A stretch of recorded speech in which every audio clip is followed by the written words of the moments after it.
Welcome back to College Football Addiction. North Carolina makes a shocking hire. Maybe not so shocking, right? We kind of knew that this is the way that things were trending. But if I'd have told you 3 months ago or even 3 weeks ago that Bill Belichick would be the next coach of the North Carolina Tar Heels, maybe you'd be a little bit surprised. I think there's a really big part of this hire that a lot of people are missing. Maybe some people have picked up on it. Maybe others have thought about it. I've certainly gotten questions on Twitter or X or whatever, which you're certainly welcome to follow there, TJ_Pittenger, if you'd like. But I've gotten some questions about this from a big picture perspective of what this may mean, not only for UNC specifically, but also the ACC, also college football in general, the ideas that we have around the way that the sport is shifting.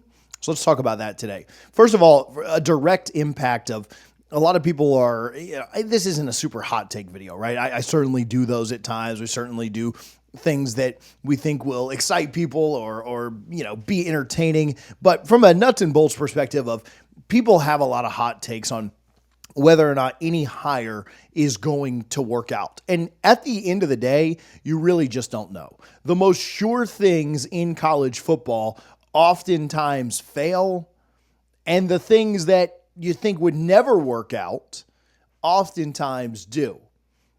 The reality of the situation is that most coaches in college football last 3 years.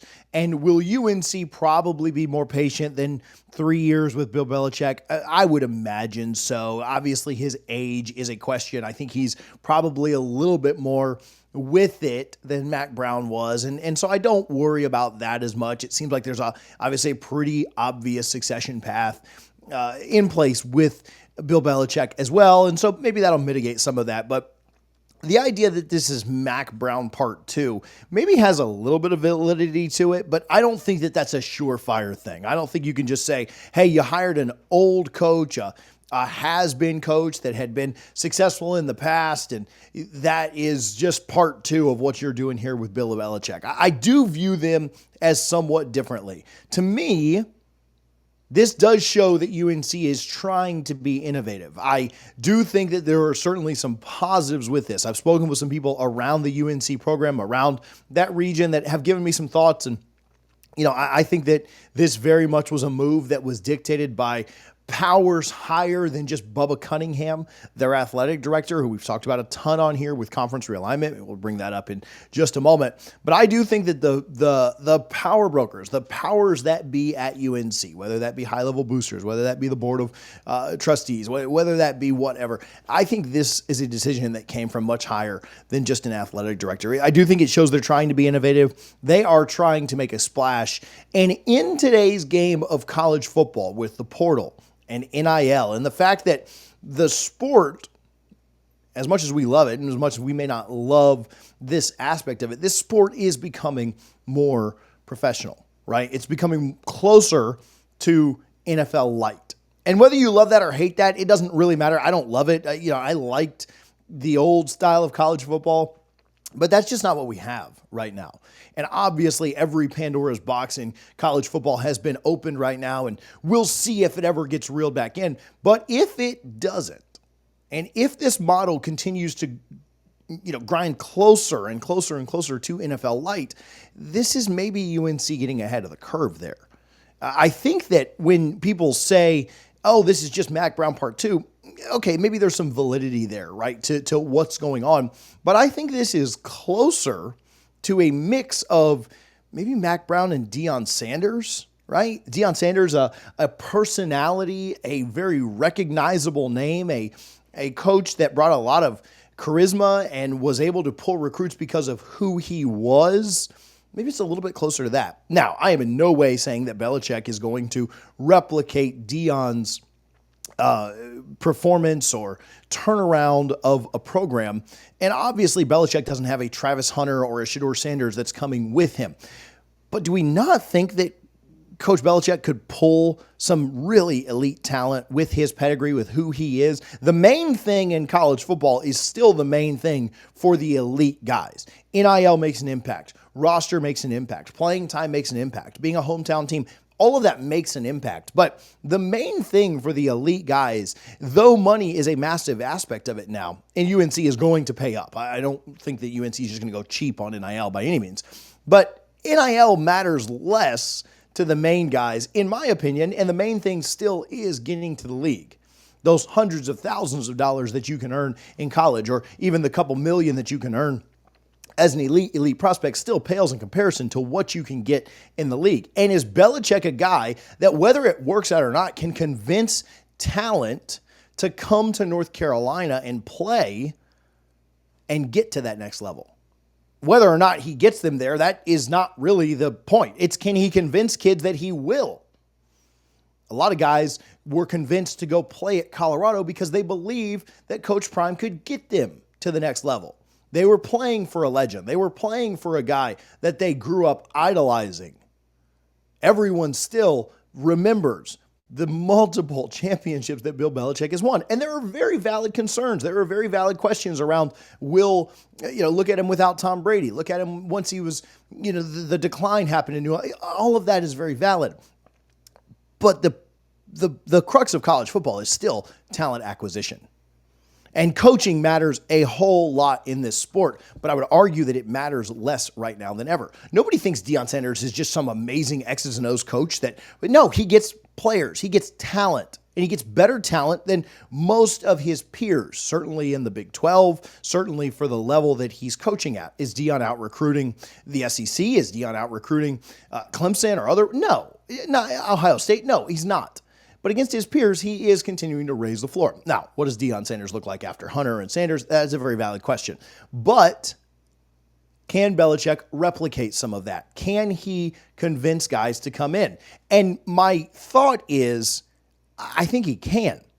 I think his pedigree, I think his NFL prowess, I think all of the Super Bowl rings and trophies, I think the relationships that he's built, along with North Carolina's investment, I'm talking about a $20 million NIL budget, both from the house element and obviously outside money as well. All of that, plus the Jordan logo, UNC not trying to be just a basketball school, right? Wants to compete in football. I do think their leadership understands that as much as basketball has been, right, the lifeblood of that program, football is where the money is. And UNC has a unique opportunity to not only make the tons and tons of cash that they make on the hoop side of things, but also make a ton of money on the football side of things too. They are showing that they are investing in this program. They're showing that they're investing in the football side of things, not just hoops. Mack Brown felt like a retirement plan, a nice story when he came in, but I don't know that anybody really believed that UNC was going to compete at the highest level with Mack Brown. I don't know that anybody really believes that UNC is going to compete at the highest level, highest of highs, with Bill Belichick. But could they do what Coach Prime did? Could they, in the ACC, turn things around and win 9-10 games a year and consistently be considered for the college football playoff? Well, in the ACC, I think the answer to that is pretty obviously yes. Obviously, there is a tier of ACC teams that spend an exorbitant amount of money, and they're always going to compete at the top. Miami is up there. Clemson is up there. Florida State, even with their struggles, nobody thinks that Florida State won't be back eventually, right? And those are maybe your top three teams. But after that, is it not wide open in this conference? SMU had a nice year this year. Do they have staying power? Will they be there forever? Virginia Tech's had success in the past. NC State has been a program that has somewhat competed. But are we confident that UNC can't jump up and take that fourth spot? What about with realignment? What about with where this goes from a marketing perspective? Is UNC with Bill Belichick not a more desirable brand today than they were yesterday? There's been so much talk about, well, what does this mean for realignment? Well, probably nothing specific, right? Probably nothing right on top of things. But I think what people are missing is UNC is sending a signal. UNC is sending a sign to the SEC, the Big Ten, these Power 2 conferences, the Big 2 conferences, right? Saying, no, we're fully bought in.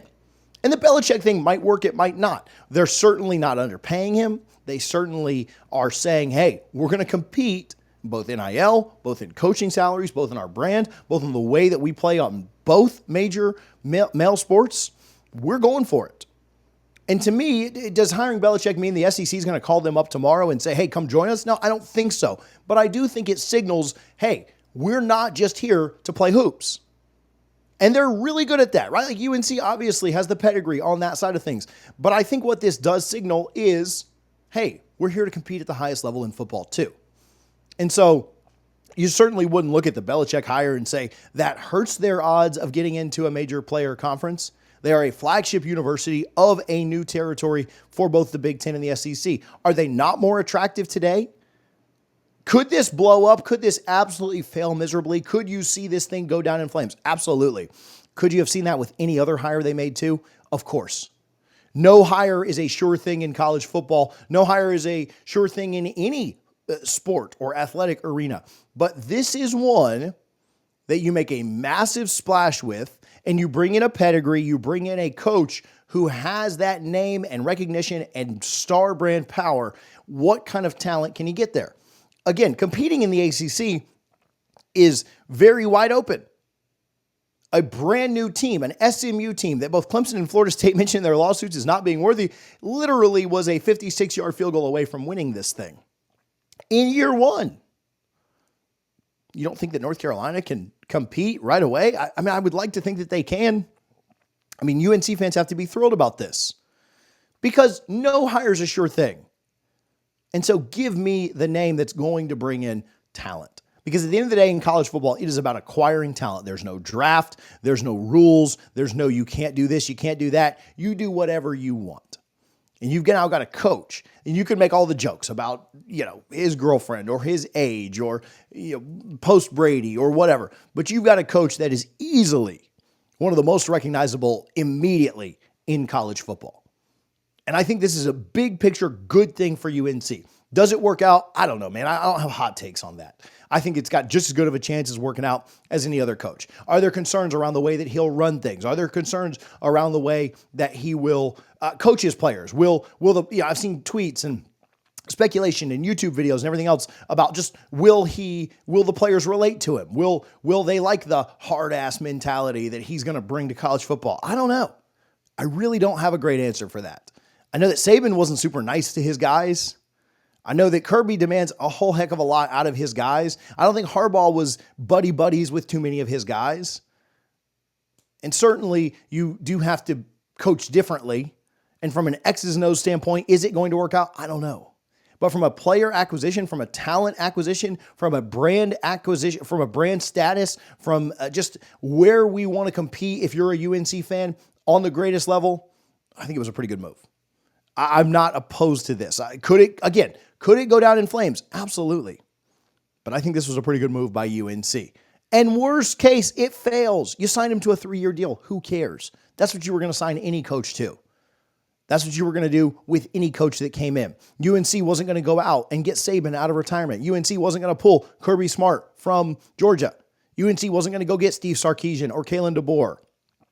I think that UNC made a pretty good move here. And maybe that's a hot take. Maybe you think that me saying it's a good move is a hot take. I don't know. But I do think that this was probably one of the better moves they could make for so many other reasons. College football is no longer just hire Nick Saban and he will slowly build a program into a monster. That just isn't our sport anymore. Our sport is win right now because you have every resource available to go acquire elite talent. You bring elite talent in and you win. They're in a conference that allows them to do it. They're in a geographic location that allows them to do it. They have the resources and the money to go do it. Now, it's can they go do it? Let me know your thoughts down in the comments. Again, wanted to give a reaction to this, wanted to talk about this. I think a lot of people are missing the bigger picture of this, and they're too down in the nuts and bolts of age and controversy and NFL versus college, all these things. I think it was a forward-thinking move. I think it's a smart move. And I'm not predicting whether or not it works out. But for the time being, no publicity is bad publicity, and UNC's dominating what people are talking about right now with Bill Belichick. Let me know your thoughts down in the comments. Do you think it works? Do you think it doesn't? I don't even really care about that. I'm certainly happy to talk with you down in the comments about it. But I want to know from the big picture, do you agree with me? Do you think it was a good move from that perspective? Let's talk about it down below. I appreciate you guys, as always, for tuning in to College Football Addiction.